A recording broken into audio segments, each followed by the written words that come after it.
સુરેન્દ્રનગર એલસીબીનો જુગાર પર દરોડો, 5 જુગારીઓ ઝડપાયા, 2,68,000થી વધુનો મુદ્દામાલ જપ્ત. સુરેન્દ્રનગર, તારીખ 5 જુલાઈ 2026. Surendranagar local crime branch LCB દ્વારા શહેરના 80 ફૂટ રોડ વિસ્તારમાં જુગારની પ્રવૃત્તિ સામે સફળ કાર્યવાહી હાથ ધરવામાં આવી હતી. બાતમીના આધારે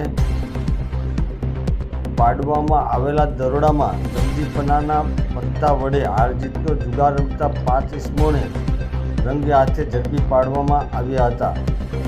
પોલીસે આરોપીઓ પાસેથી રોકડ રૂપિયા 23,480, 5 મોબાઈલ ફોન તથા ગંજીપાનાના પત્તા સહિત કુલ કિંમત રૂપિયા 2,68,480નો મુદ્દામાલ કબજે કર્યો હતો.